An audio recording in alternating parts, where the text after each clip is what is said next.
Bom dia a todos e a todas que nos acompanham pelo YouTube. Nós vamos dar início agora à conferência do professor Matteo Cesari sobre capacidade intrínseca e o ICOPE. Para nós, do grupo NAPENG de pesquisas, é uma honra muito grande receber o Matteo para essa conferência. O Matteo é professor titular de geriatria da Universidade de Milão, em Milão, na Itália. Trabalhou por muito tempo no Instituto de Geriatria de Toulouse, na França. Tem inúmeras publicações a respeito do ICOPE, sobre a atenção à saúde no envelhecimento, fragilidade. É um dos maiores autores do mundo nessa área, e um dos maiores experts também. Ele hoje é consultor da Organização Mundial da Saúde para o ICOPE, e também existe a questão de que o Matteo, desde o início do desenvolvimento dessa estratégia de atenção à saúde do idoso, as teorias sobre a capacidade intrínseca e a ICOPE, o Matteo foi uma das pessoas que participou do desenvolvimento desse processo todo. Então, acho que não existe ninguém mais gabaritado do que ele para falar sobre essas teorias e sobre essas propostas da Organização Mundial de Saúde. Então, é com enorme satisfação que eu apresento a vocês o Matteo. O Matteo é um amigo também de longa data. E ele vai fazer uma apresentação que a gente acredita que tenha duração em torno de 50 minutos a 1 hora. E, em seguida, nós teremos mais 1 hora para questões, colocações, debate. Nós estamos acompanhando também a transmissão pelo YouTube, então, quem está acompanhando pelo YouTube pode colocar suas questões na plataforma, no YouTube, que nós transmitiremos ela para o professor Matteo. So, Matteo, it's a great pleasure to have you with us. I was talking a little bit about you and your activities. Yes. I should spend a lot more time talking if I would say everything. No, but competence. No, it's a brief introduction. Yes. No, I'm sorry I don't speak Portuguese. I understand Portuguese. It's very similar to Italian. So, the only thing that I have to say is thanks a lot for the invitation. Everything that Eduardo has said is because he's a friend of mine. So every compliment has this kind of bias. And it is really a pleasure and honor for me to be with you and discuss about ICOPE and integrated care for older persons in activities that Eduardo is also knows very well, since he's directly involved. And then I will be happy to discuss with you about the specific issues and the problems that are related to this novel field of activities in both clinical and research setting. I can share the screen and let me know if you see. Yes, you can share the screen, and it's to you now. Do you see it?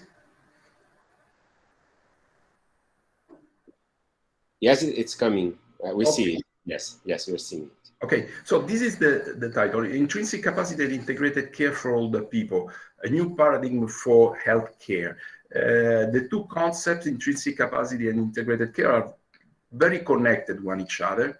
It is a field of activities that, as I was saying, it is relatively recent. Intrinsic capacity is dated 2014 with its first publications, and the implementation of intrinsic capacity at the public health level is developing right now in these days into the integrated care for older people framework. So we are talking about a very new field that is of course based on the vast literature coming from largely the geriatric background, but it's something that is a work in progress, I would say. So why we are talking about this?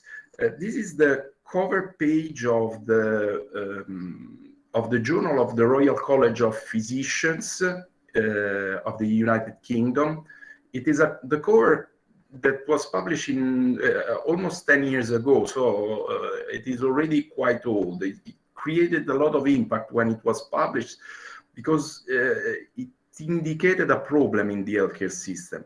It was showing hospitals on the edge. There is a problem with the healthcare systems. They are facing today the consequences of the demographic aging.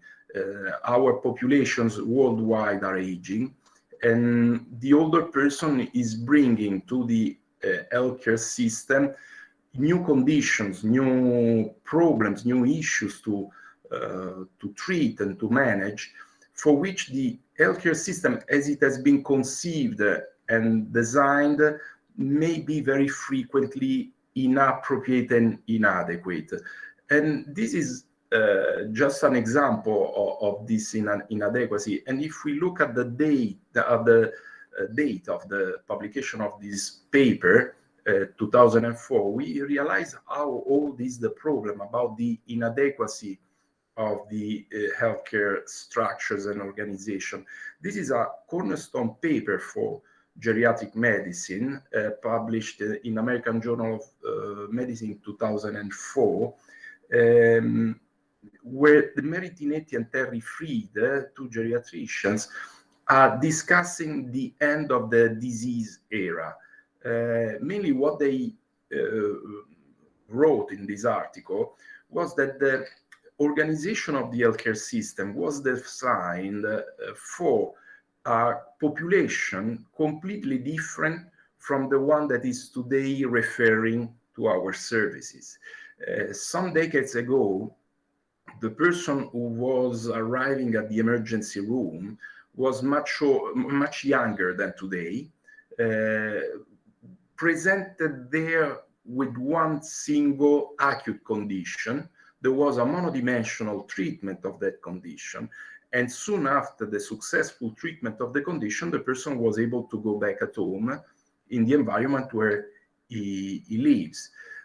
The problem today is that if we go in our emergency rooms worldwide, we find that the population that is there is completely different from the original one. Today, the patients in the emergency room are much older than before. They do not have a very clear acute condition, but very often the phenotype is very vague, ambiguous, because there are multiple chronic conditions that are confusing the clinical scenario. The treatment, the management will not be anymore monodimensional because there are multiple problems and issues to take into account. And then after all this complexity, there is the problem of the discharge. If some time ago the person was able to go back at home, today the problem is the so-called social issues. We have the social admissions, we have the bed blockers, we have a lot of problems in the discharge of the patient for multiple reasons. I don't think that the problem is the person, because the service, the healthcare system should address and meet the priorities and needs of the individual. The problem is a system that has not been designed to follow the person in the community after an acute event, providing him the support, the social support he needs. And so we are in front of a clinical problem that is emerging at public health level.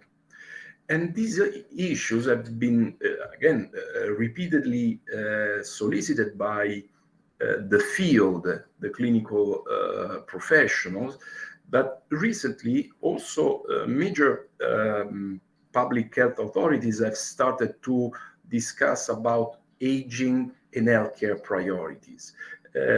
These are just two examples. The World Report on Aging and Health, that I will discuss also later, and one recent publication coming from the European Commission, in which they try to force the idea that perhaps we should stop discussing about diseases, but look at something broader, looking at the person in a more holistic way, in order to prioritize functions, in order to better understand which are the needs and priorities of the individual, and make the individual at the center of action in our clinical settings. Of course, there is a huge body of literature that is feeding all these actions that are relatively new, as I was saying, but at the same time, there is a huge body of evidence that is coming from, for example, geriatric research, having frailty at the center, at the very focus of the interest. Frailty has already been recognized, for example, in this paper that has also WHO staff members in the authorship as a public health authorities. Now, the WHO does not talk about frailty. It has developed a new framework, intrinsic capacity, integrated care for older people. But I mean, the literature that has been focused on the management, on the diagnosis, on the assessment, on the management of frailty is today contributing a lot in the development of the new frameworks that have been proposed, including by the WHO. And if we look at the background on frailty in the literature, we identify one of the first similarities. We see that, I mean, we measure frailty in the clinical setting because we want to identify persons who are at increased risk of negative events. So we produce a screening phase, we have an assessment of frailty.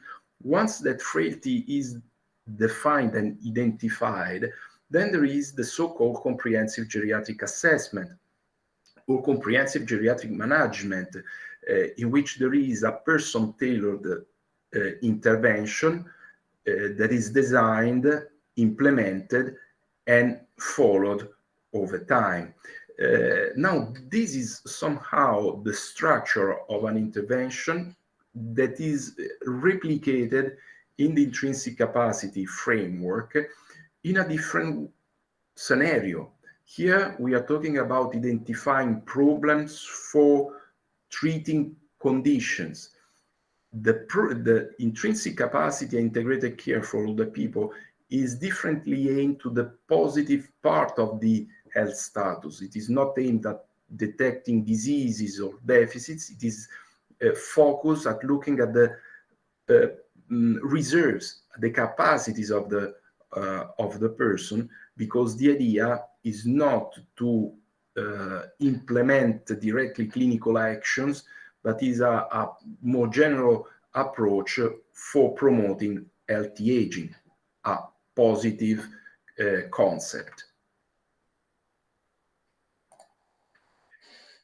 And this is another similarity with what I'm going to show you in a few slides about the intrinsic capacity integrated care for older people, just to tell you that, I mean, the WHO is not inventing anything new.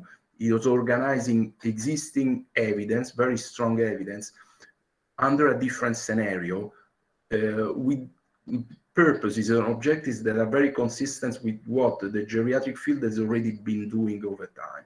Now, if we look at this Cochrane database systematic review, we we present comprehensive geriatric assessment as a multidimensional, multidisciplinary, diagnostic and therapeutic process, so something that is under evolution, for detecting medical, mental, and functional problems of older people with frailty. So we have a population that is defined as potentially sick. We do not look only at the medical and mental issues, but we go a bit beyond this and also look at the function. We look multidimensionally at the person and in a multidisciplinary way. so in collaboration with other experts. And our activity that is produced over time has a diagnostic and therapeutic purpose. We measure because we want to detect, but we detect because we want to treat.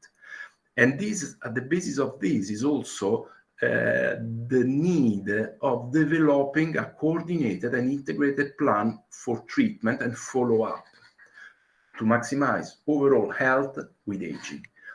Now, these are terms, coordination, integration of services, that will come also later when we will discuss about intrinsic capacity and ICOPE. Everything is already there. When I discuss about these topics with geriatricians, the novelty of ICOPE, of intrinsic capacity, seems not so striking. These are concepts that are already around. But please consider all what I'm going to present you on a global scale. So there are many countries in the world where there is no geriatric medicine. And also consider that many specialties today are not used to this multidimensional, multidisciplinary approach, because the design of our healthcare system and the way in which we are educated and trained during the School of Medicine is very disease-centered. We talk about diseases. We never capture the complexity, and there are many specialties that are only looking at specific organs and systems of the individual, losing the perception of the overall picture. Why the WHO has not been taking the lead on the frailty domain since it was already there? Well, probably because frailty is already very discussed. It's a very controversial topic also in geriatrics, and so we need to have certainties when we are going to impact on a global scale. At the same time, the public health relevance of the topic cannot be overlooked, because, for example, there are studies like this that are discussing frailty also in the poorest regions of the world. So again, it's a global scenario, because the aging, the demographic aging is global. It is not only a characteristic of the high-income countries, it's something that is involving the entire world. Of course, the difference between Europe and the sub-Saharan Africa is that the priorities in the healthcare system might be different, and so the allocation of resources is different. But potentially, the regions who are in the worst conditions today because of inadequacy of infrastructures, because of many problems in their organization, might be in a better position for reformatting their status, their modus operandi, the way in which they act, because somehow naive. They have to develop new infrastructures, and if the WHO may nest in this organization a novel concept, providing a more holistic approach of the individual, it will be potentially easier for them to follow. And this is exactly what I was saying. If you look at the blue line, the high-income countries, I mean, the aging is for sure there, but the absolute and relative numbers are really marginal if considered in front of the incredible increase of medium-income countries, or also the increase that is going to arrive from low-income countries in terms of older persons. So it's time to act for everyone, for every country. In high-income countries, it might be easier, but I mean, the urgency perhaps is more on the low and medium-income countries. Of course, as I was saying, it is not easy when there are not physicians and to implement new services. And this has to be taken into account when we develop a new framework for promoting healthy aging. So we cannot consider a new framework for reorienting health and social care services based on physicians, because the WHO is talking to everyone, everywhere in the world, cannot take as example the one physician every 300 inhabitants of high-income countries. The model has to be implemented here in the high-income countries in the same way also in the low-income country, where there is only one physician every 14,000 persons. This means that there might be the need of delegating some of the tasks that in the high-income country are performed by a physician or an entire equipe to someone else in the low-income country without challenging the sustainability, the validity of the framework. The framework has to be light. And this is the reason why what I'm going to present you is also tested today in many different countries in terms of implementation. There is an implementation phase that is not relatively very concerning the high-income countries, because they will be able to implement the framework. But the special focus, the interest is at seeing how the low-income countries are able to accept, adapt, and implement the recommendations coming from the WHO about this new way of approaching older persons. And now let's talk about intrinsic capacity after this general introduction on why we are discussing this. There is an emerging problem, as I was saying. We have some constructs of frailty, integrational care that are already out there for specific needs, specific populations, in particular older persons with frailty. But the WHO in 2014 has published this book, World Report on Aging and Health, where it provides a completely new way of looking at the aging process. They talk about healthy aging, defining it as the process of developing and maintaining the functional ability that enables well-being in older age. So if we look at the definition, we see that we are not discussing about diseases. The WHO definition of health has nothing to do with diseases. Diseases are not here. We have functions for sure, but we have the ability, the reserves, the capacities. We have not the impairments, because the framework is a positive framework. It's to promote the well-being in older age, a positive concept that defines healthy aging. Which are the three components that are critical for the healthy aging of the person? First of all, the intrinsic capacity. Intrinsic capacity is for the first time defined in this report as the composite of all the physical and mental capacities of the individual. So I would say every capacity reserve under my skin, everything that allows my body to potentially function is part of my functioning, is my biology somehow. It may represent, if measured, a sort of biological aging of the person, something that is replacing the obsolete concept of chronological age that is today creating a lot of problems in the healthcare system.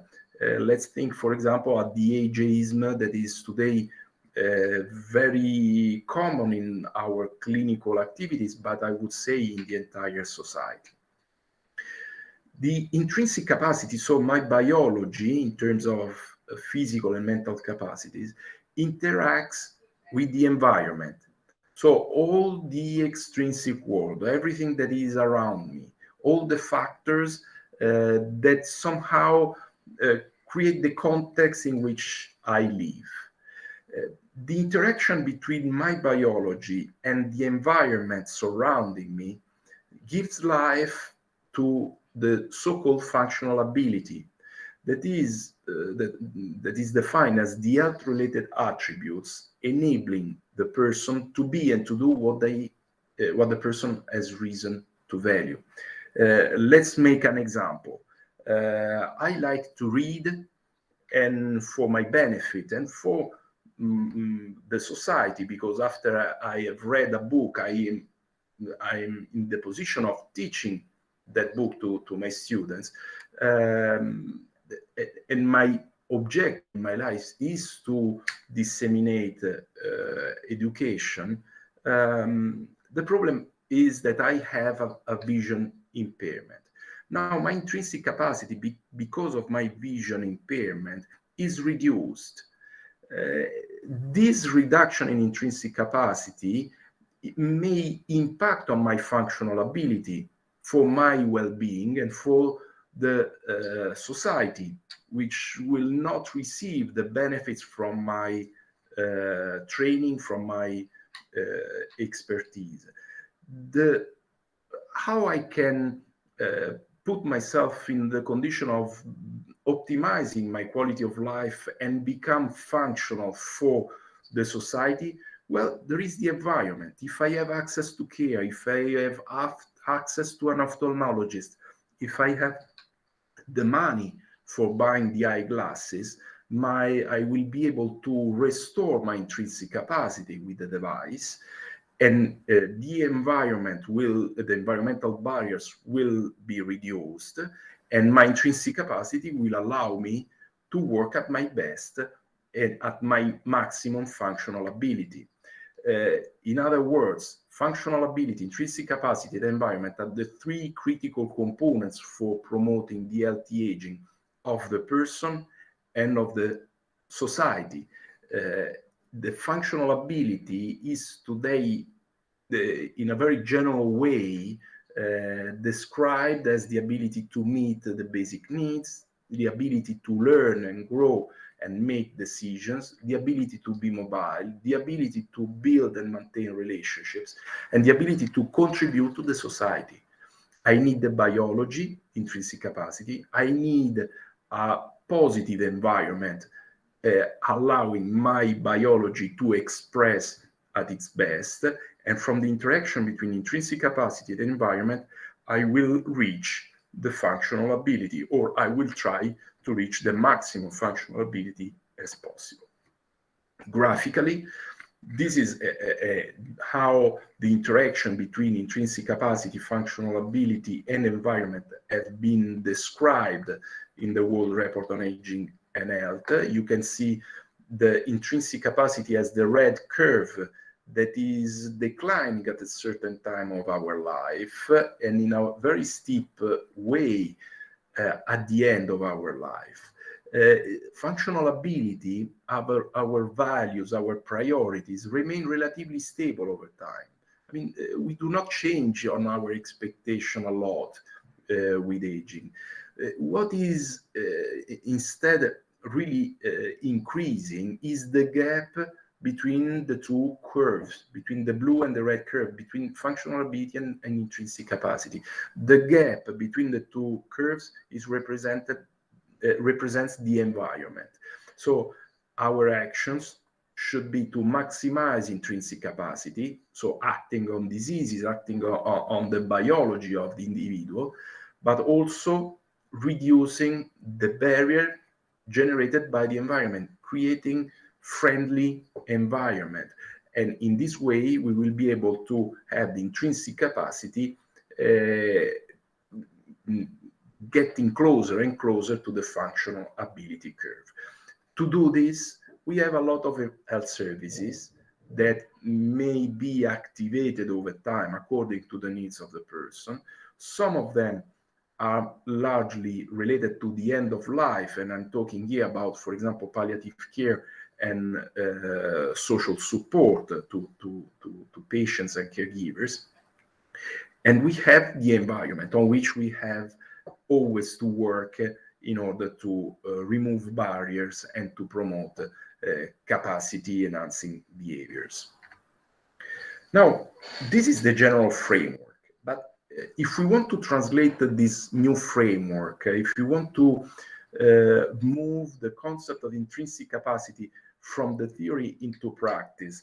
What can we do? How we measure all this construct or all this theory?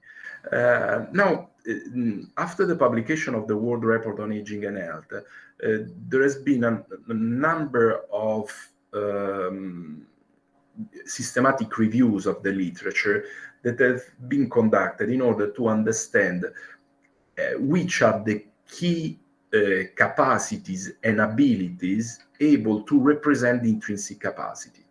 We have a definition, a theoretical definition, saying that all the physical and mental capacities of the individual generate the intrinsic capacity. But which are these physical and mental abilities, capacities that we need to measure in the real world, in the clinical setting, in the research setting, in order to have an idea, an estimate of intrinsic capacity? Several systematic reviews, as I was saying, have been conducted between 2015 and 2018. And from the literature, 5 capacities have been identified as critical because associated with negative outcomes in older persons, especially the onset of dependency and loss of autonomy. The 5 domains are cognition, locomotion, psychological domain, sensory domain, in particular vision and hearing, and the vitality domain. In other words, the literature that I was discussing before about frailty, about the geriatric medicine background, is indicating the cognitive function, the locomotor function, the psychological function, the sensory function, and the capacity of the homeostatic capacity to balance the energy metabolism as critical for the assessment of the individual. If I want to measure intrinsic capacity, a multidimensional concept in an older person, I have to measure these 5 domains. I will never have a clear picture of the biology of the person in front of me if one of these 5 domains are missing. I cannot intervene on an individual if I have no idea if he's cognitively intact or not, if he's able to walk or not, if I don't know if he's depressed or not. I have to be sure that he can read, he can see, he can hear what is coming from the external world, including my recommendations, if I want that my clinical activity will be beneficial and will be is feasible or sustainable. I cannot be sure that everything is going okay for a person if I do not measure vitality. That is a very nice way of translating undernutrition. If the person is losing weight, is a person that is suffering of an imbalance in his metabolism. The intake might be insufficient compared to the output, and this may generate a problem because of diseases, because of many different causes. But I have to measure something reflecting the metabolism, the metabolic capacity of the person. Now, if we look at this domain, vitality, that again, it is stemming from the body of literature on undernutrition as risk factor for loss of autonomy and dependency in older person, we may start including a lot of factors. Of course, the undernutrition is the pivotal risk factor for the well-being of the individual, and is the main reason why we have this domain. On the other hand, nutrition is not a capacity. Undernutrition is not a capacity, it's a status. And the capacity that is leading to the good nutrition or the incapacity leading to the malnourishment is based on a series of mechanisms that have to do with the biology of aging. There are hormone functions, there is inflammation, there is cardiorespiratory function.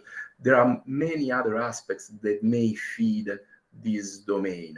And this has been explained, for example, in this paper in 2019, in which, as you can see, the 5 domains are on the top: cognitive, locomotor, sensory, and psychological capacity, as clinical expressions of a background capacity that is vitality, that is including many preclinical factors that are shared with all the other domains, because representing the biological background on which the clinical expressions take place.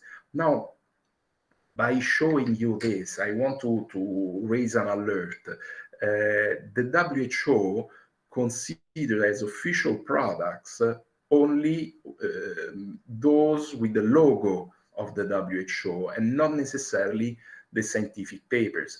The scientific papers, also when including authors from the WHO, are not really, should not really be considered as endorsed by the WHO. So this might be a proposal coming from members of the team behind the WHO aging World Report on Aging and Health. But I mean, there is currently a discussion for refining the definition of all the 5 domains. The 5 domains are there, but we need to understand what to measure and how to measure, and position the 5 domains in the better way. So this is just we need to consider this as a proposal that is under discussion. Why we measure intrinsic capacity? As I said before, we may start considering intrinsic capacity as a sort of estimate of the biological age, by measuring different capacities of the individual in a multidimensional way. We may come out with one single composite score that we may track over time, as the pediatrician do in their clinical routine. These are the growth charts that the pediatricians are always using in their clinical activities for measuring the growth of the children. Now, it is interesting what pediatricians do, because the pediatricians do not intervene when the baby is small, because a small baby might be small because coming from 2 small parents. The pediatrician tracks the growth because he wants to preventively intervene when the child growth deviates from its own normality. So everyone is following his own trajectory. I track the trajectory, and the abnormality will be personalized on the trajectory that the person is expected to follow. So in other words, this is what the pediatricians are doing. The WHO is probably planning in the future to have some kind of nomograms to track the functions, the intrinsic capacity, the abilities of the individual, because every one of us will lose abilities and capacities during with aging. Our overall intrinsic capacity is expected to decline, but I mean, we need to have each one his own trajectory to follow, and on the basis of the tracking of this trajectory, we may start implementing preventive plans. We may start intervening when my trajectory is deviating from the normality that I'm supposed to follow over time. And this is an example of what has already been done, because I mean, this is what we aim to do, but retrospectively, intrinsic capacity has already been measured and published in Lancet in 2015. This is an analysis that is coming from the SAGE database, in which this composite score, merging the 5 domains that I was presenting you before, has already been generated. So we have had this kind of biological age variable that is describing the biological aging of the individual, and on which we may potentially start thinking at deviations from normality when it is followed over time in a longitudinal way. Now, in the process of implementing the intrinsic capacity, so the 5-component variable into the clinical setting, the WHO has published an handbook, a guidance on person-centered assessment and pathways in primary care. And I think you are familiar with this, which is starting from a screening tool. Very simple. There are different questions that are focused on the 5 domains of intrinsic capacity. You need to consider together visual impairment and hearing loss as the 2 subdomains of the sensory one. Very easy questions that do not require a physician, an expert in medicine to be conducted. In theory, the person itself may easily answer to many of these tests, so potentially empowering the person at his own screening, giving responsibility to the person at the self-evaluation. However, this is usually thought as something to be administered by technical personnel.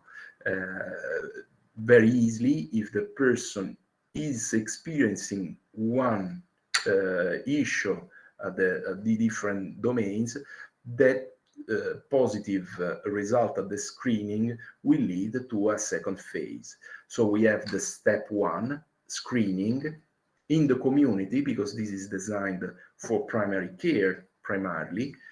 Then, if there is a potential issue raised from the screening, there is an in-depth assessment that will then lead to the management of the underlying diseases, the also evaluation of the social and physical environment where the person lives, in order to design a personalized care plan by a multidisciplinary team and taking into account the values, the priorities of the individual, a plan that has to be followed over time. And to follow the program over time, we need to ensure the presence of a referral.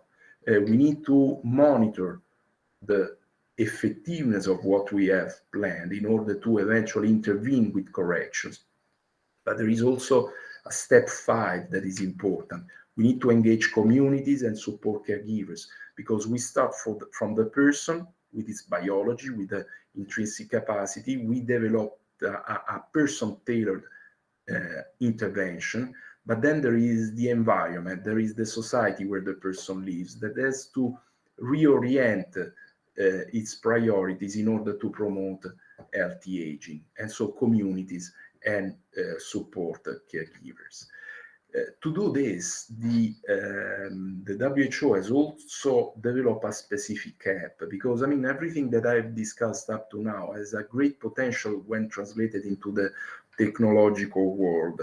And for example, there is an app that is available in the Android, for Android and Apple, that is training and guiding the health and social care professionals at the evaluation of the individual, also suggesting which are the interventions, the actions to take into consideration in case of positive results at the screening.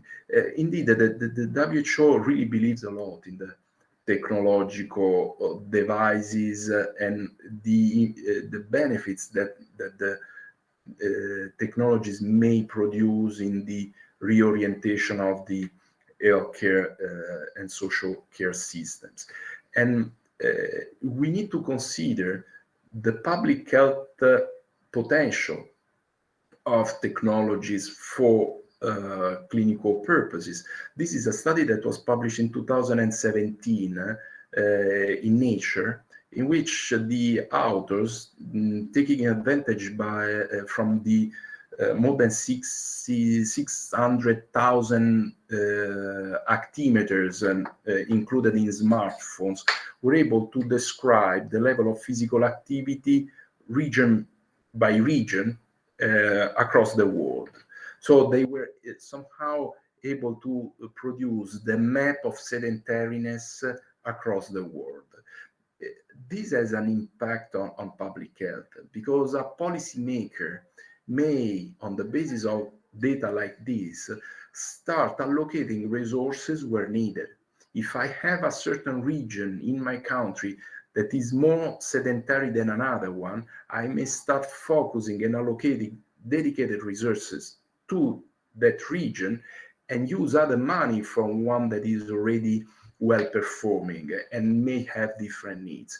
So the technology from the individual level, the actimeter in the smartphone, may serve to feed public health actions in a more structured, more objective way, avoiding redundancies and avoiding wasting of money. At the individual level, we know the potential of technologies. This is a study that was published 10 years ago, so not yesterday, showing that if I give a pedometer to an older person, the person, seeing how many steps per day he takes, start walking more and more, improving gradually his health status. So there is the self-responsabilization. The person starts being aware of what he does and what he does not, and is solicited implicitly by the device at improving his performance and indirectly also the functional status. This is an example coming from myself. This is my smartphone in 2017, 2018. These are real data. I had a knee injury while I was running in August 2017. And as you can see, my daily steps started declining. I had a severe injury. I mean, I was really struggling at walking in the acute phase, but then, I mean, without realizing, I started walking less and less because of the pain, up to a certain point, when in November, I finally had the time to go to the orthopedic surgeon to start a rehabilitation program from my knee. And as you can see, after that evaluation and the intervention of my knee, I had been able to fully recover after 3-4 months. And I can say that I fully recovered because I had the perception, but I also had the data showing that the number of steps that I was daily taking in February was similar to the pre-injury. Now, let's think if this kind of data is nested in the medical charts. If my, for example, orthopedic surgeon was able to track my recovery, he might have said, you are recovering too slowly compared to others. He might have said, you are running too much, perhaps you should slow down. Perhaps my primary care physicians, having access to my smartphone, might have said, you know, you have started declining in your walking steps well before the meeting with my orthopedic surgeon. Perhaps I could have prevented the full decline if my primary care physician had this data and an alert soliciting attention to a loss of function. And I'm talking about pedometers because every one of us has an actimeter in his mobile. But I mean, if you go on Android store or Apple store, you will find a lot of apps that are able to measure capacities. This is, for example, an app called Mimosis. It is widely used in Japan, that is able to measure the cognitive function, the cognitive health of the individual by the tendency to what you call the stuttering of the voice. there is the utterances of the voice. I mean, the tone of my voice may communicate my stress, my psychological stress, my mental activity, a capacity in the daily living. And this is something that, again, is coming from my smartphone, and it is showing that I can also be tracked under cognitive function.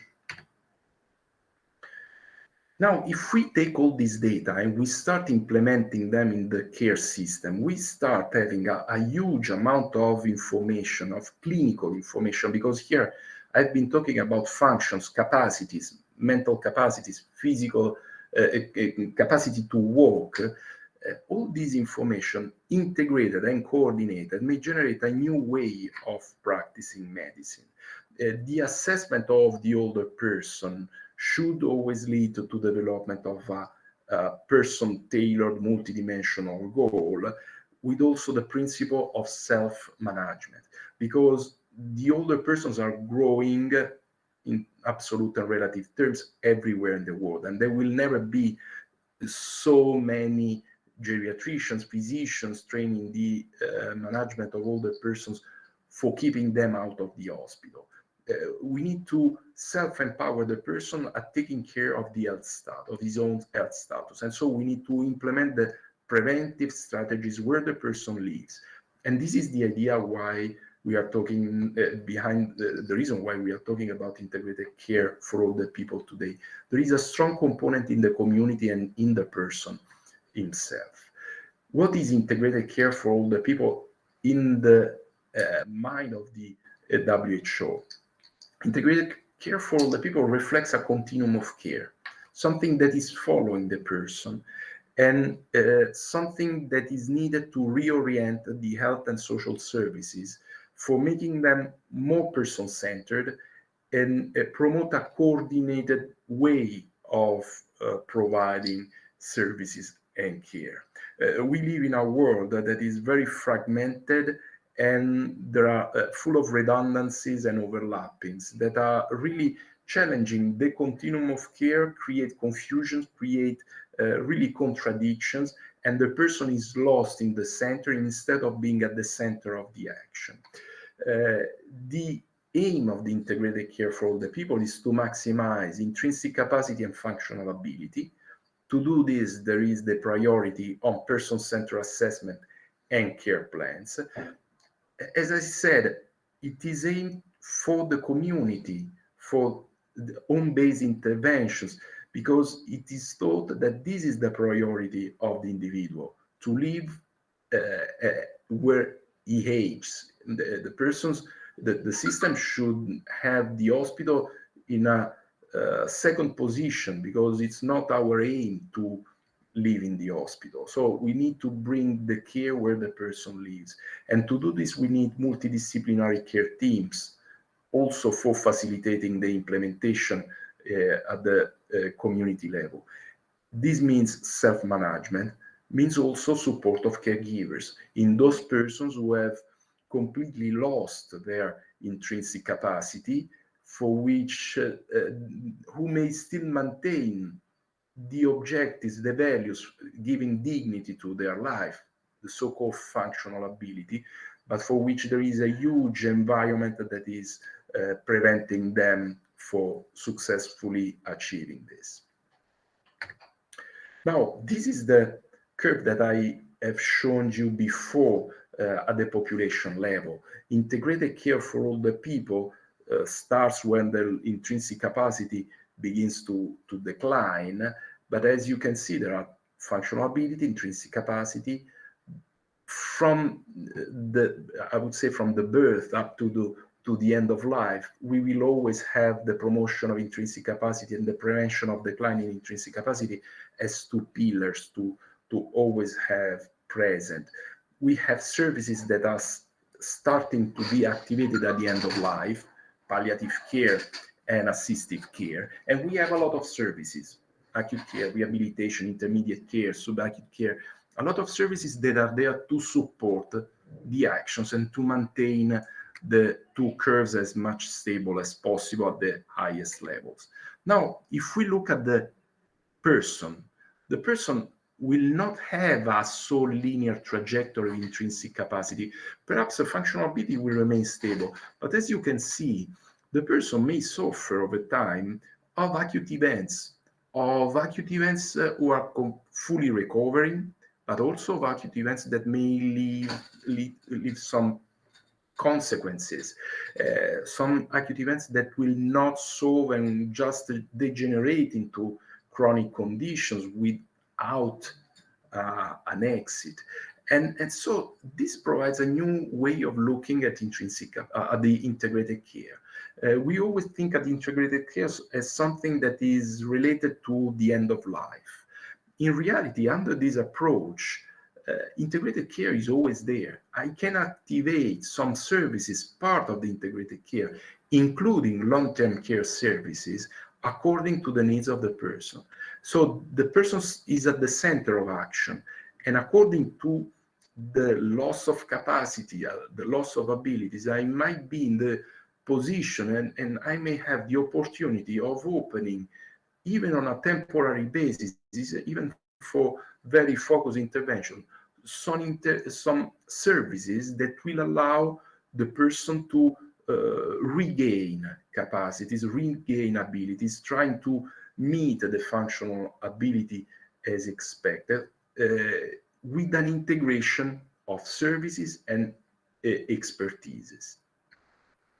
At individual level, the integrated care model proposed by the WHO has to be considered as the overarching framework for promoting healthy aging.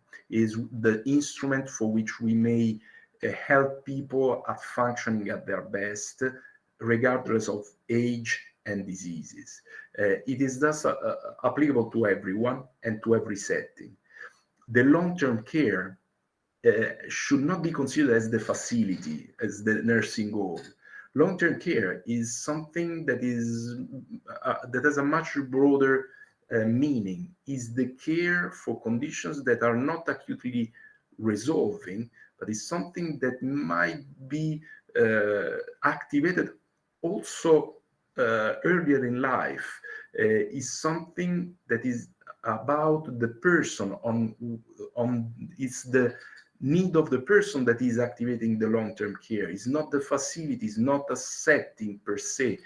It's an essential part of integrated care.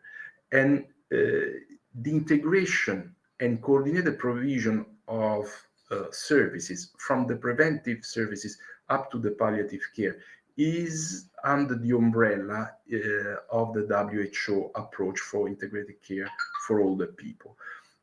Last but not least, on this individual level approach to integrated care, always consider that the transition into long-term care is gradual. As I was saying, it can also occur on an episodic basis according to the need of the individual. But there might be also a gradual activation. Palliative care should be perhaps more nested on the acute care sometimes compared to what is done today. There should be a gradual activation, because nothing in nature and medicine is black or white, but we are working on a gradient of gray, and automatically also the services should gradually evolve according to the evolution of the individual. At the population level, integrated care for older people means a better allocation of resources, because we will avoid redundancies and overlappings between services. Following the person over time in this model will also mean to be more responsive to the needs of the population, translating the medical action from reactive, as it is to date, into a proactive, preventive approach. We will intervene on the population before it is too late. In the current scenario, we wait for the disease, we wait for the pandemic before intervening. And then we need to consider that, as I was saying before, the hospital may not be, as it is today, the top, the apex of the of the pyramid of the healthcare system.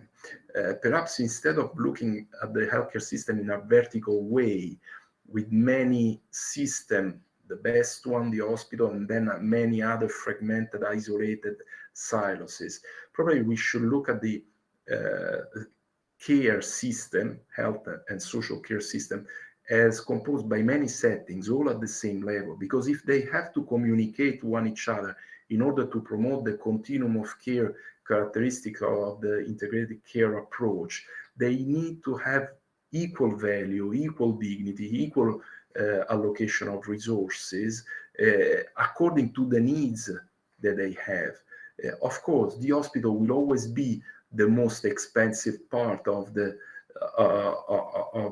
structure of the organization because of the care that is called to put in place. But hopefully in the next future, the implementation of integrated care for older people will provide more resources to the community, to the intermediate care, to the long-term care, those services and facilities that will handle the largest part of the older population, closer to the places where the person has reason to age, live, and potentially die. Now, and I'm closing with this, under the public health scenario, the investment in the orientation of the system is for sure beneficial for the individual. If the public health system will develop, investing in care systems, in lifelong learning, in improving the environment on social protection, then the person for sure will benefit in terms of health, in capacities, in social connectivity, also in financial security and in dignity. The person who will benefit from this investment will be a person who will be restored in his function to the society and will be able to contribute for the well-being of the society where he lives. So the investment of the public health society is not only focused on improving the individual health status, but the individual will be then able to contribute to the society for the well-being of the population, generating a virtuous cycle. Thank you.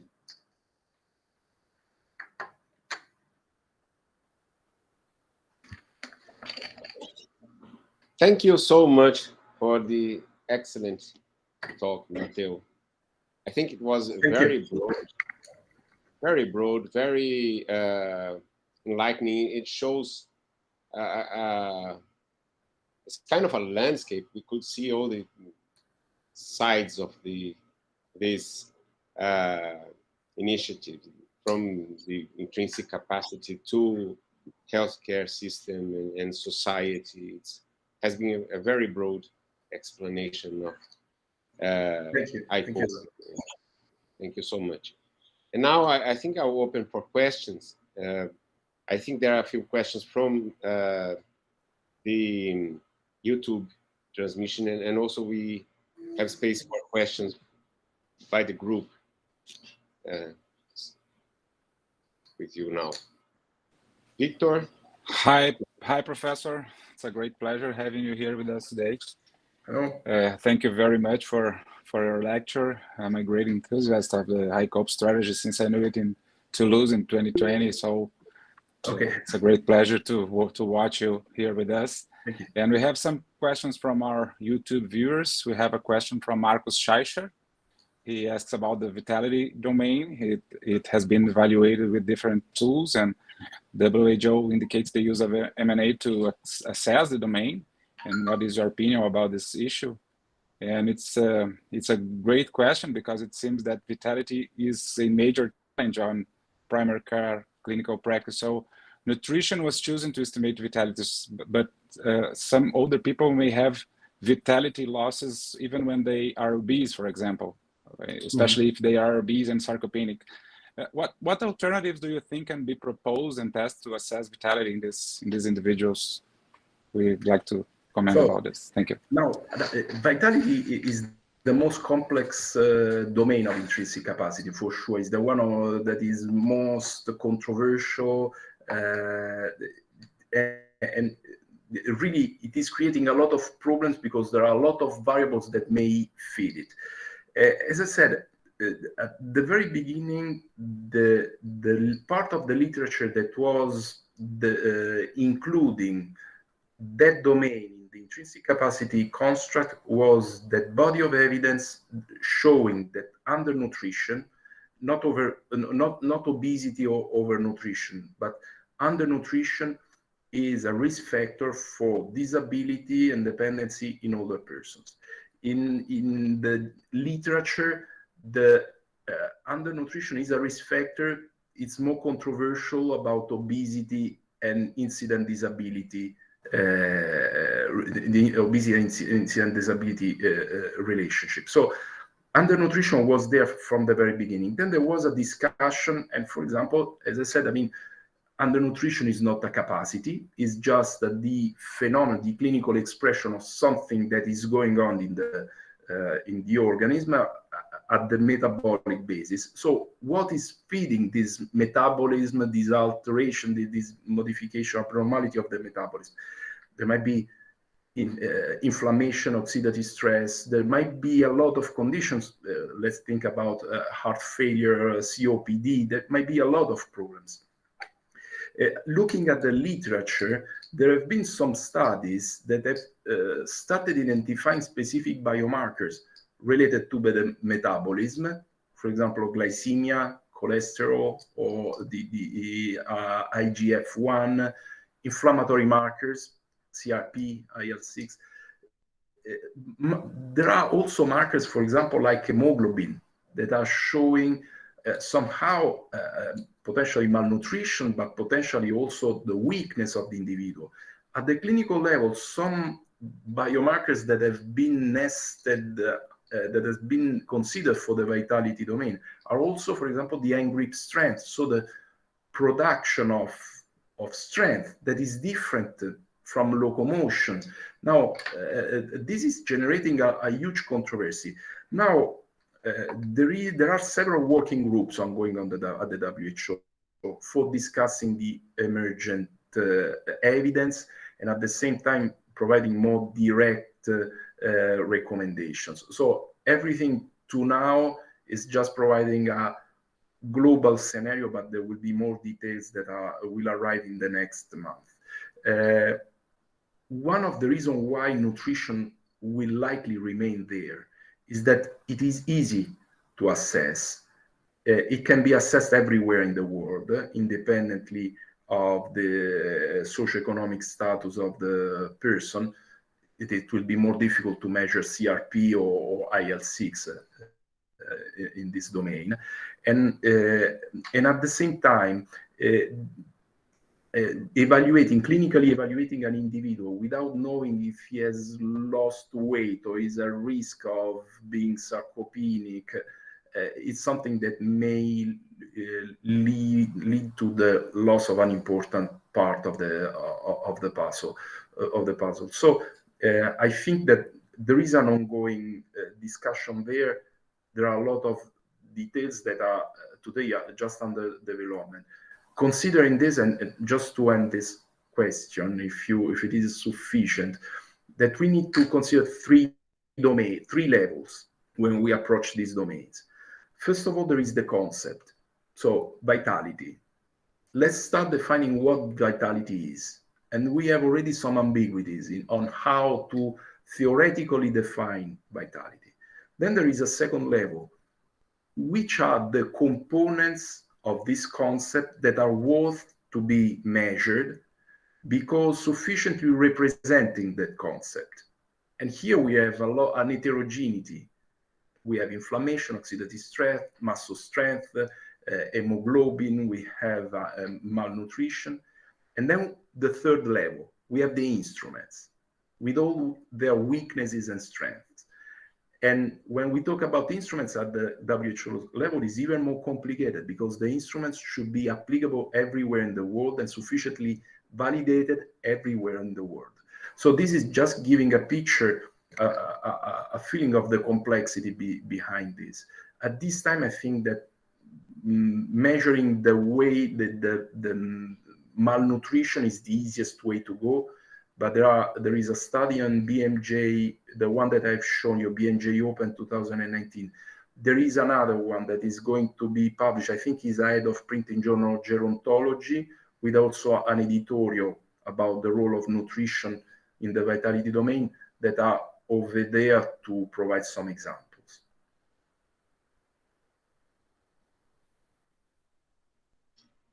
Thank you, Matteo and Vitor.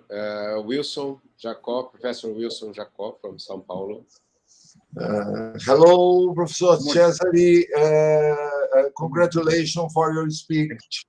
I will ask for Eduardo to help me to translate you my question exactly as I want.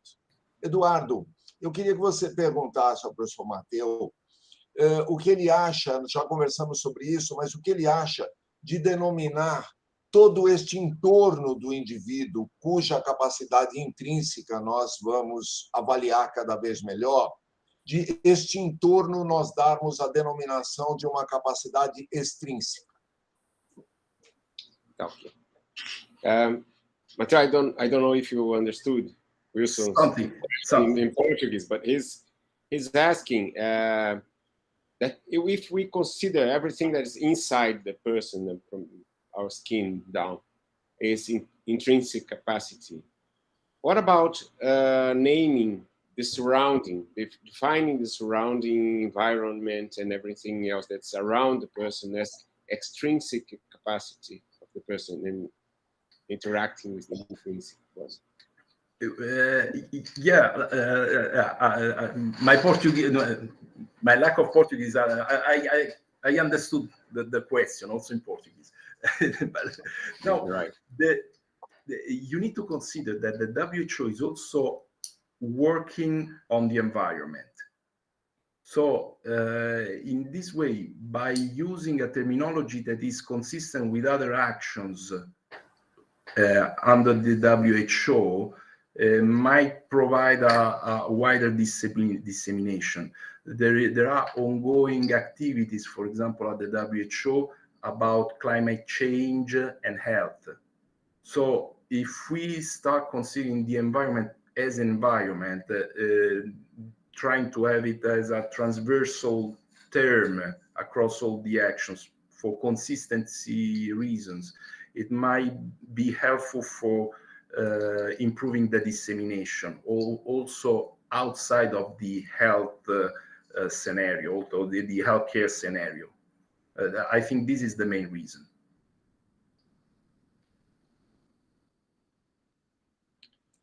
Okay.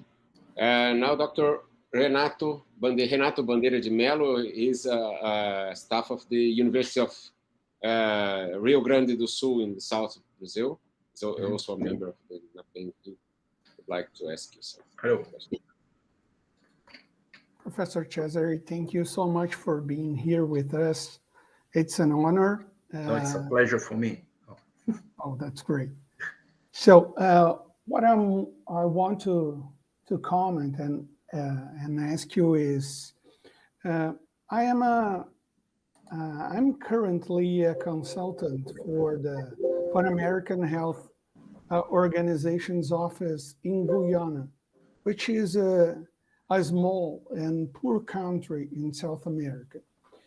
There, we are working on an assessment and management program based on ICOPE to improve older healthcare persons there. However, a huge barrier was early identified. Both healthcare professionals have technical limitations, and community health workers have minimal schooling. Those barriers limited a lot the ICOPE's implementation as it is proposed by the World Health Organization. So I have to find ways to make it simpler and to adapt the original screening tool although keeping the main objective to assess loss of intrinsic capacity. What do you think about ICOPE's adaptations in order to favor its implementation in so heterogeneous scenarios? I was thinking before when you talked about nutrition, in countries like Guyana and some Brazilian scenarios, undernutrition can be the cause, not a consequence of metabolic deficits and loss of intrinsic capacity. So please comment on that if you wish. First of all, the 5 domains are very related one each other. I mean, if a person is malnourished, it may surely walk slower, it might have cognitive impairment. So you may consider the screening on those 5 domains as a sort of general entry door to a care process that has to evaluate the underlying causes, the real underlying causes. I will never give supplementation to a malnourished person without thinking if they may have cancer. I mean to start thinking at which are the causes and target the intervention on the causes. So the idea is to have the screening for promoting the early identification of hidden causes that can be preventively detected and on which we can introduce earlier management. This is the first thing. Then for what concerns the adaptation of ICOPE, I perfectly agree with you. You have done the example on the Guyana, but at the same time, we may also say, should the center of excellence in a high-income country modify its practice to adhere after many years of successful activities on this ICOPE methodology? Now, you need to consider that the WHO is providing recommendations to the member states. Then the member states will adapt and promote the feasibility of the recommendations at their best. You have this gold standard. The idea here is not really to look at the instruments per se, but the overall picture. The instrument is the instrument. You need to see at the overall interventions that you are going to put in place, at the service that is answering to those recommendations.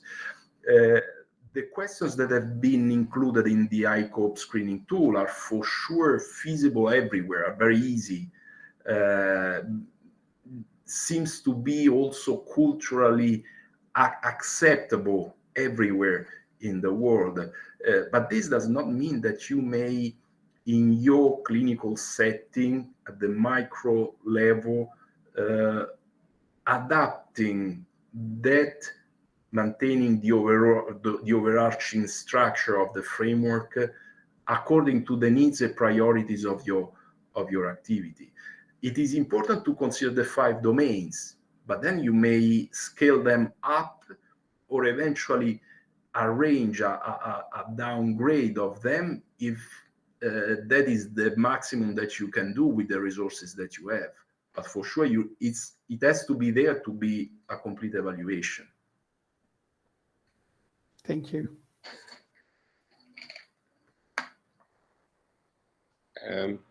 Thank you. Nereida is a colleague here from the School of Medicine in Ribeirão Preto. She has a question. Hi, Professor. Thanks so much for your lecture. I would like to do a very practical question.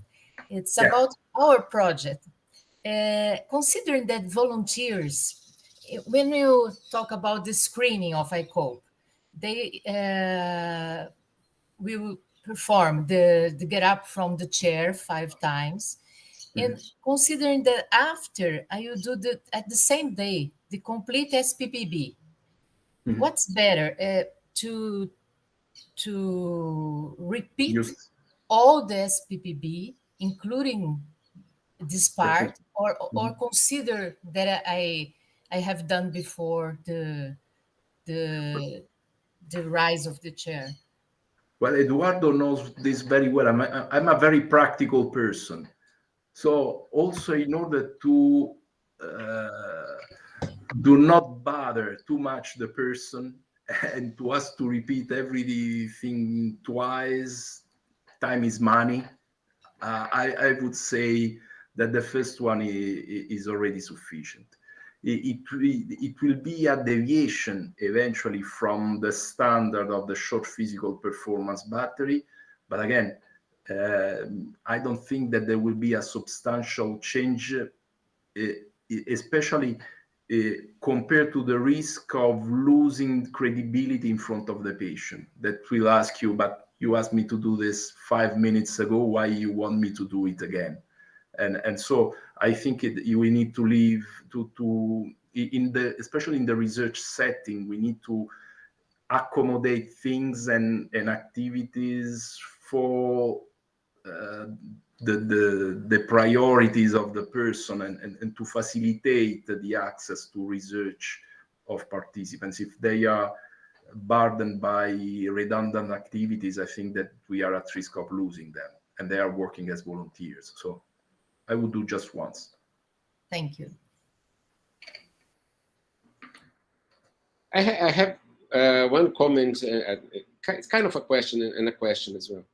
One is from the implementation, and you said that we are looking for a framework that could be implemented anywhere in the world, especially in low-income countries. But during that training in Cabo Verde, one thing that struck me was that when you go to step 4, for example, that you need to refer. You need a referral. They didn't have a single geriatrician in the country.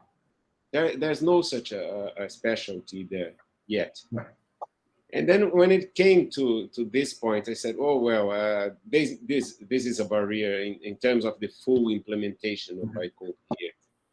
And what I thought about at the moment was maybe we should establish ways of referring to geriatricians in another country using the internet or other resources. Maybe we need to think that they need to have geriatricians if they want the healthcare for older people fully implemented. So they should form people in this area.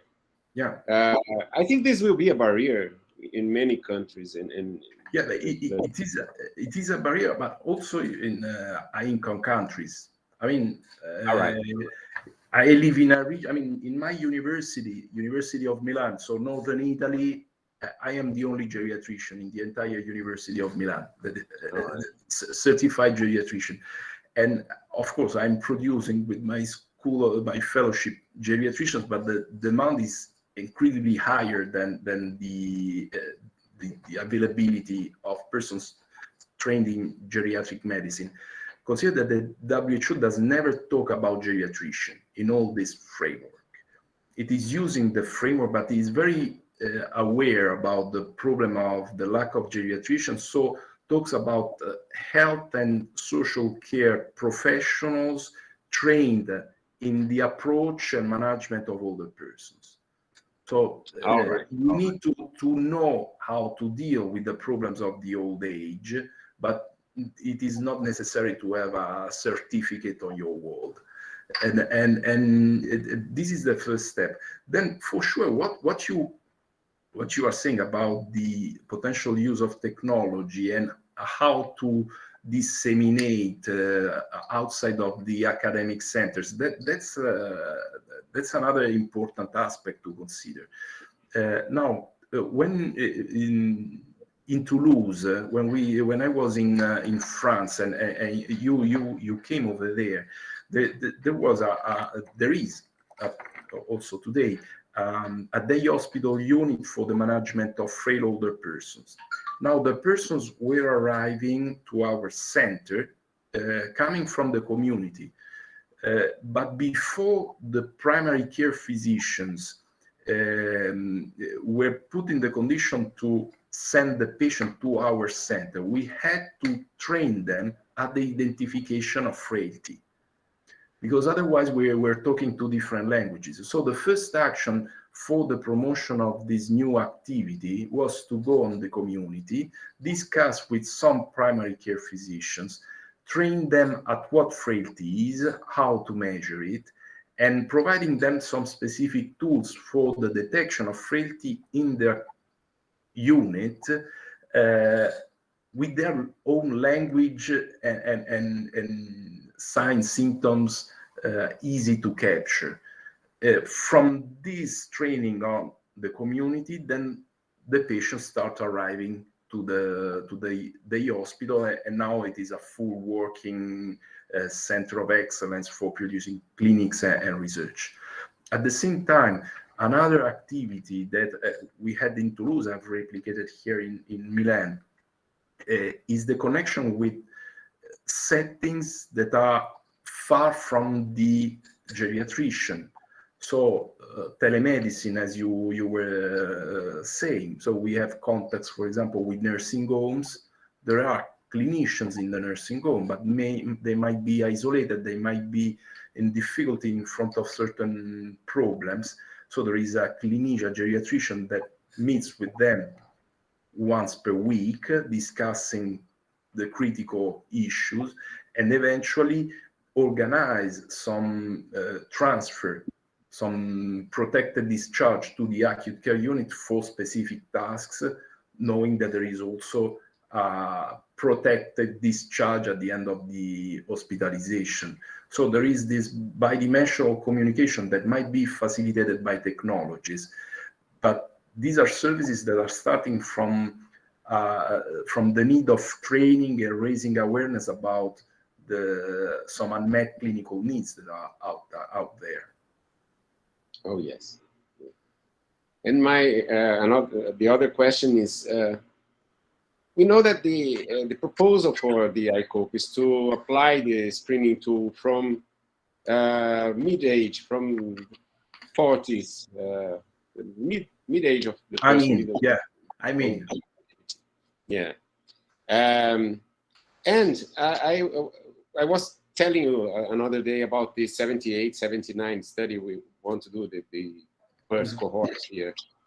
And I was wondering, maybe the screening tool, although we know this is to be applied longitudinally along life, isn't it too low, probably have too low sensitivity for the middle-aged people? Yeah. And maybe we should have something more sensitive, more for this, but this would lead you to 2, 3, 4 instruments. So this is the problem. That's the problem. I think the idea of having a very general, very easy question was to promote the implementation, because then, as you say, if the questionnaires are changing over time with aging, then there will be the comparative. At the very beginning, when there was in the preliminary discussions, in theory, the idea, having this life course approach as the critical component of the framework, the idea was to have instruments starting from birth up to the end of life. The problem is, for example, that even the questionnaires that we currently use for measuring the 5 domains in older persons have no validation in adults. The mini mental state examination has no sense in an adult person, even more in children or in the younghood. The same for physical performance measures. This is something that we measure in the geriatric field, but I mean, this is not something conceived or already applied in other age groups. So there is a problem of validity. This has limited the focus on the second half of life. but it is something that is there. It has never been really discussed to my knowledge, how to promote higher sensitivity of the instrument. To me, I would say that it's important that the 5 domains are there. Just an example. I've been working always on frailty. And I've been working on the frailty index, that is this global composite score generated by multiple deficits coming from different sources, different domains. Now, it costs nothing to us to organize the frailty index on the basis of the 5 domains. This will put us in the condition of working on one side of frailty as a traditional construct, and also start the preliminary analysis on 5 domain organized composite score that may feed the novel literature on intrinsic capacity. Also taking advantage that there are such fluctuations in the definitions, in the operational definitions of the 5 domains, for which we may start creating the mass of literature at this time to be then refined later. Right. Thank you. Questions? We have another question from YouTube. Professor Álvaro Campos asked about this wearable devices. He asks about what's your experience with them, and I would add, if do you think it's an issue about the acceptance of people, or about being monitored by public health systems or by the government? Do you think people would accept it easily, like they are monitoring me 24 hours a day, like what I'm doing, or if I'm walking, if I'm not walking? What do you think about that? I would like you to talk about that a little bit for us. Thank you. Well, I have accepted since many years to be monitored. I mean, I know I'm monitored. I have a Gmail account, I have Twitter, I have a lot of, I sign a lot of informed consents that I've never read about my bills and banks and telephone. And so, of course, I mean, I am not really neglecting the problem. These are critical information because they are sensitive information, as many of the others that we are disseminating on social media. It's a matter of accepting, I think, that we are already in a critical condition about our privacy, and at least taking advantage of what we may have from this forced sharing that we already are experiencing.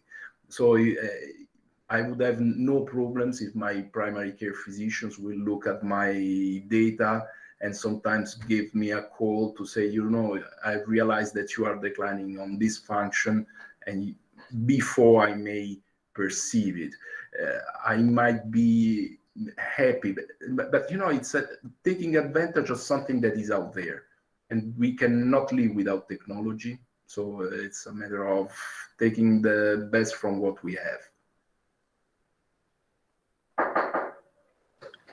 Thank you. And do you experience any study ongoing about these devices? Oh yeah, okay. I'm sorry. Yeah, about the devices. I mean, the devices are part of the implementations. There are a lot of studies ongoing in Japan, especially in Japan, with all these devices. The Mimosys app is widely used in Japan, especially in the Yokohama prefecture, to create this a construct that is similar to intrinsic capacity, and with adaptation is considered a model for collecting data on intrinsic capacity.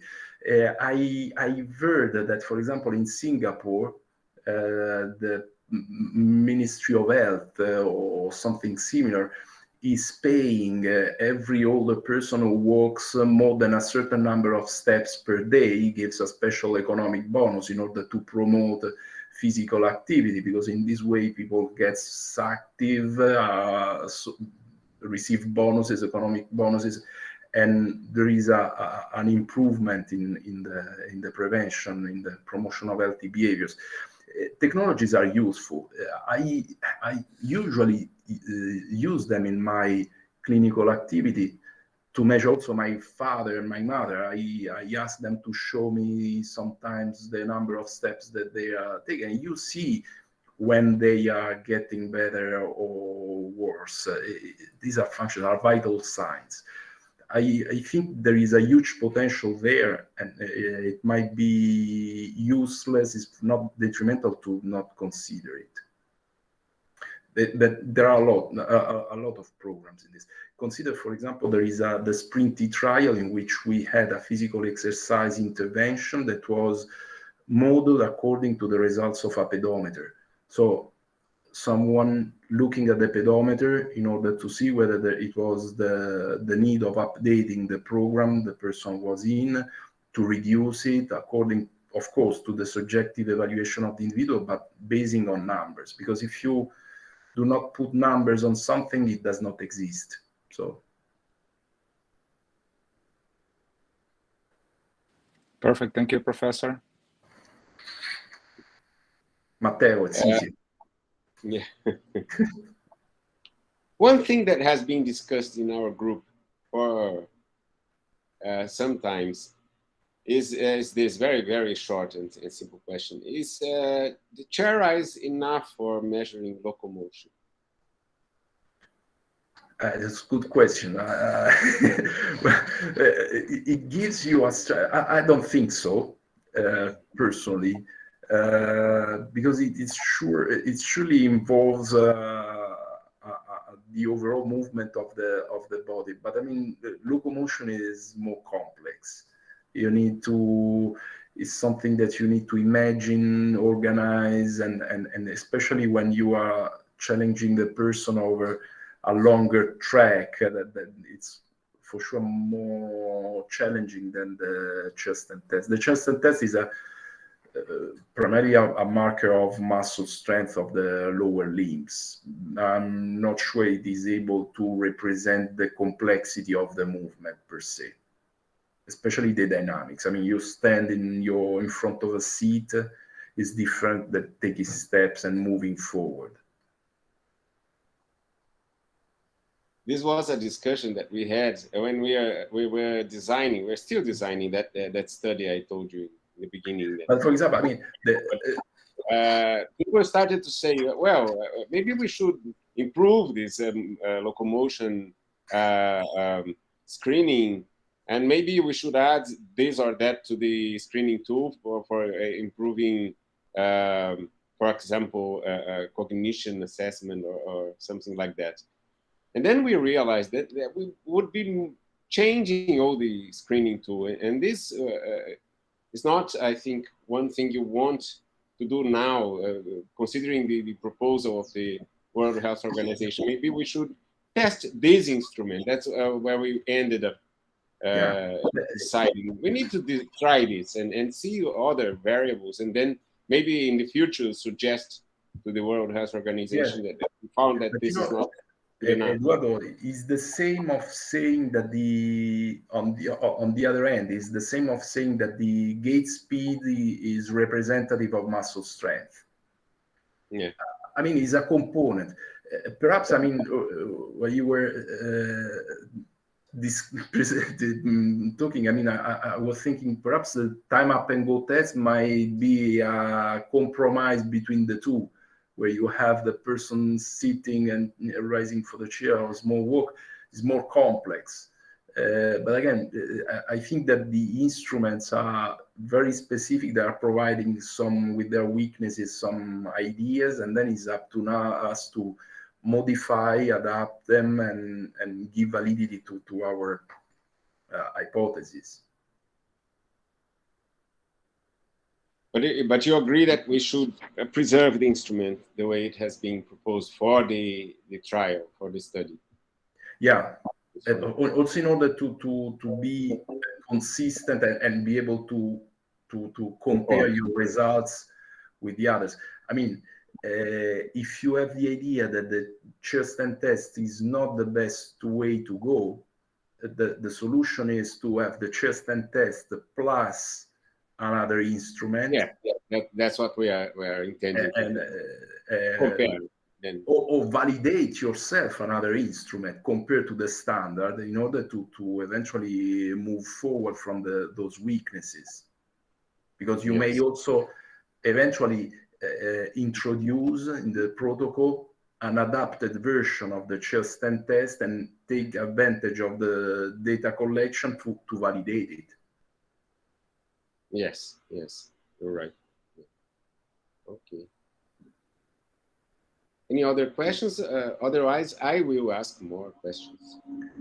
But whenever you want, maybe Roberto and anybody else. Jair. I have one question that was raised by Professor Roberto Lourenço in one of our meetings. It's about the screening tool, about the vision question, because preliminary data shows that vision is the most prevalent decline in the screening tool. And maybe it's because it includes treatment for diabetes and hypertension as a positive result. So do you consider that this domain's question should be reviewed, or is it was discussed ultimately, or the objective may be also to stimulate that better vision evaluation for all people with hypertension, for example?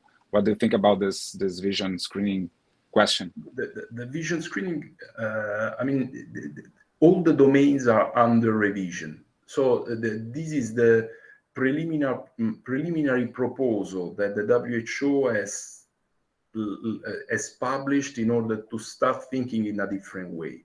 But there are working groups currently active on each of the 5 domains that are reviewing the literature and are trying to better organize everything in order also to develop a specific diagnostic kit for intrinsic capacity and ICOPE.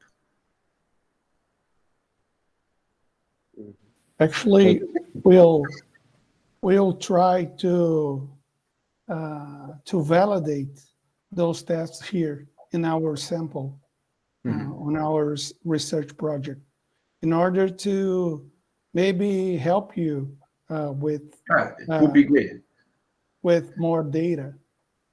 Yeah, but the WHO is always looking for data, and consider one of the major issues that it has been affecting most of the work, especially the identification of the instrument for measuring the 5 domains, is that 99% of the literature is coming from the US. And I mean, that is automatically implies a lot of bias in the formulation of the questions, of the questionnaires, on how the tests are conducted, and I mean, it is creating a lot of problems in the global implementation that the WHO is looking for. So we're not planning. Sorry, Matteo. No. Go ahead. We're not planning to change the screening tool, nor the second step evaluation. However, we think it is important to validate it in our country in order to have more robust data and maybe contribute to the ICOPE's project.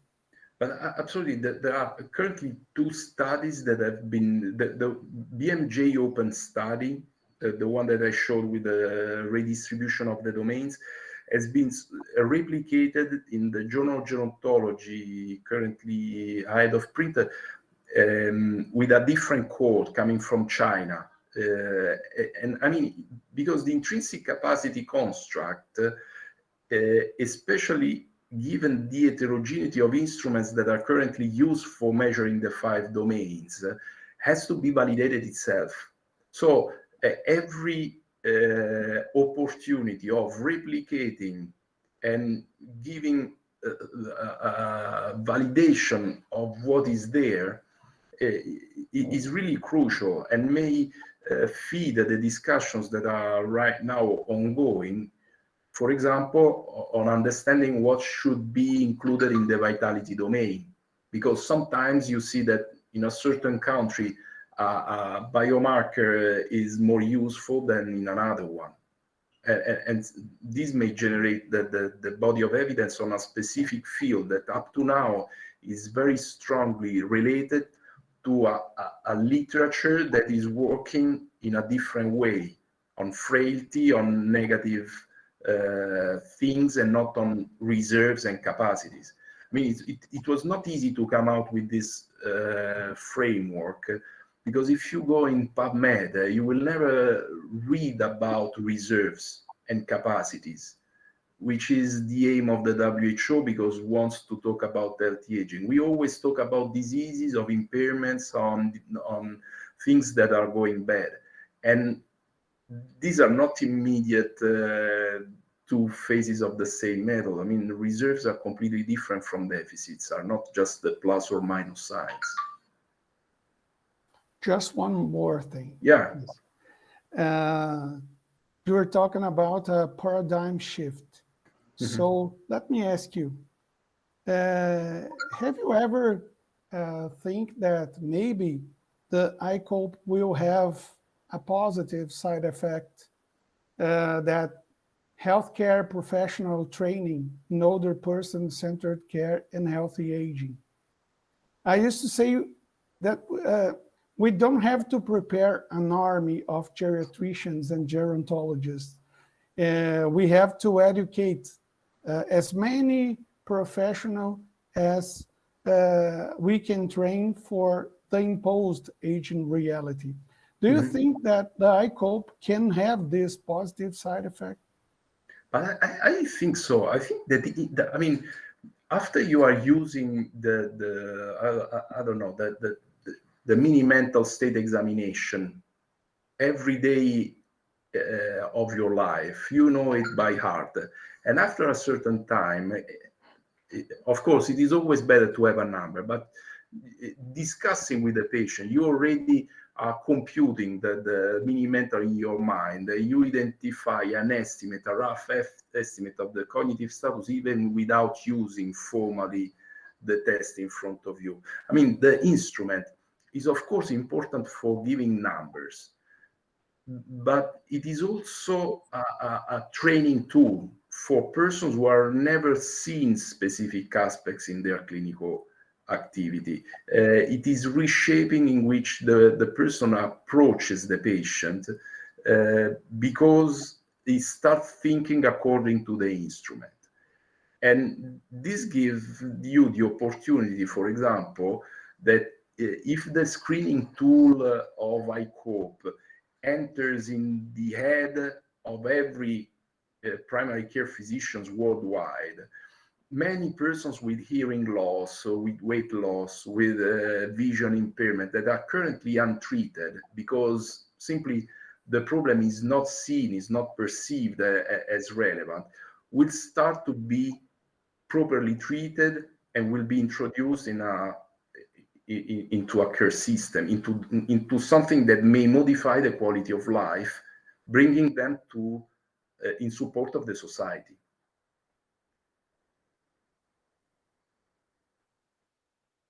Matteo, thank you. I have a question about the possibility of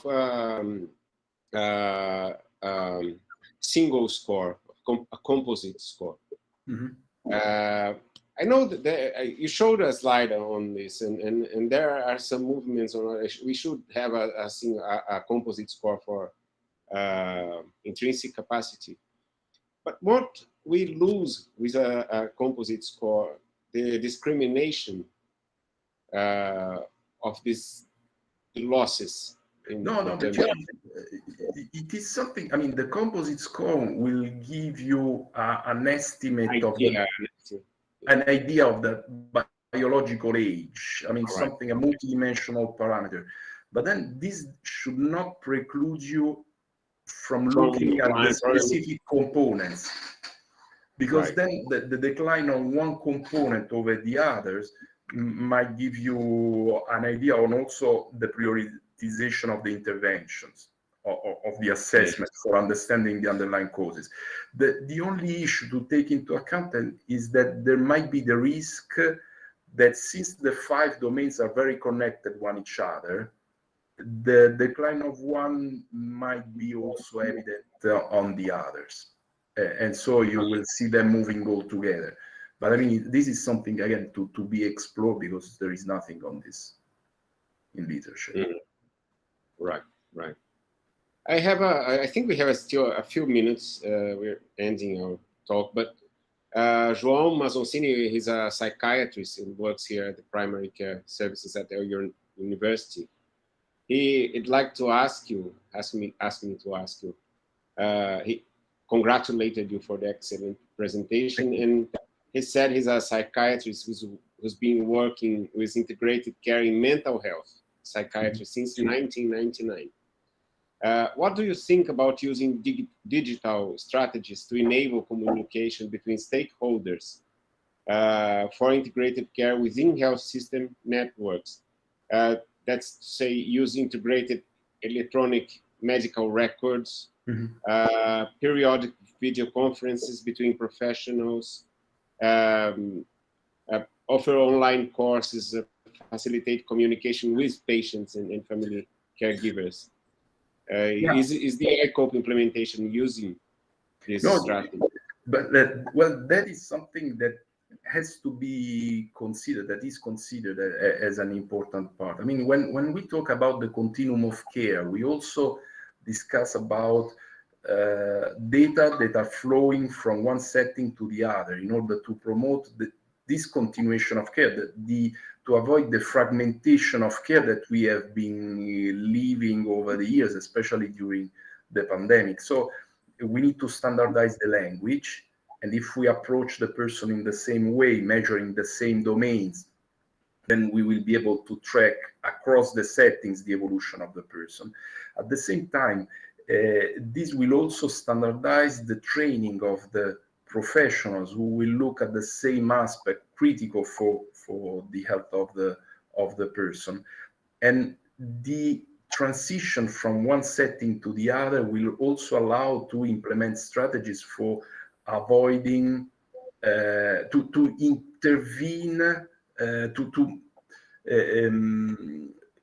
to track the evolution of the person and allocate the best resources. I mean, it will mean that when I discharge the patient, I will be able to see the condition before and after the hospitalization. The primary care physician will be able to judge the loss occurred during the hospital stay, and will be able to eventually consider the potential other interventions to put in place in the community. The line will be just one unique line following the person across settings. Also for public health, putting the policymakers in the condition of measuring the benefits coming from each specific setting, also generating data for evaluating the quality of the care that is provided. Because when we will have a lot of numbers with similar cases across different hospitals, primary cares, we will be able in the position of measuring which infrastructure is better or worse impacting on the outcomes for the population. So the data sharing is critical, but we need to standardize the language and facilitate the flow of information. Just to add to the previous question that there was on the use of technology, this is something also to be considered. The technology, when we talk about settings, I also think of the community with the person with a smartphone. And the older person has no problems at using technologies if the technology is designed for the person and addresses some specific priorities, some specific needs. The problem with technology for older person is that the technology that we are proposing older persons very often is not designed for the older person. We want to apply our model to persons with different backgrounds, different capacities, different priorities. Now, when we talk about technologies, we need to design technology that also respects the profile of the individual, the end user. And this will generate also a virtuous cycle for implementing the continuation of care and providing data that can enter in the flow of information. Any other questions? I think we're coming to the end of our time. If not, I would just like to thank you so much, Matteo, for being with us. It has been a pleasure. You know, when you asked me, I was very happy, and really, it is a pleasure to see you, to share with your team. They're really always happy to collaborate with you. If you say that, we will invite you again. It's a risk. No problem. Yeah, if you are not bothered, I will come back again. So thank you so much in my personal, in my name and in the name of our group and all the viewers of the YouTube.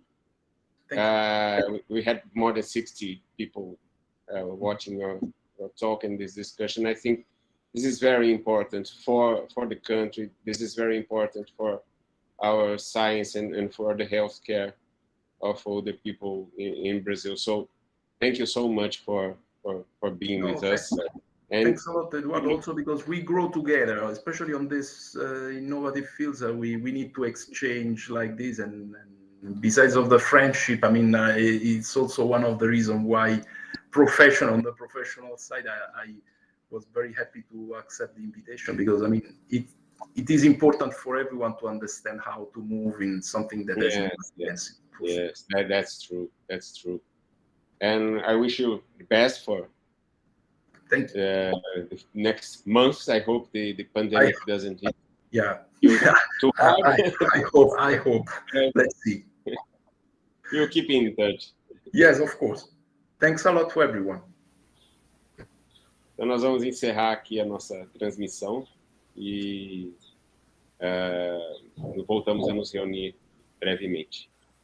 Deveria ter um aplauso. Yes. Thank you. Thank you, Matteo. Thank you. Ciao. Thank you. Bye-bye. Bye. Thank you.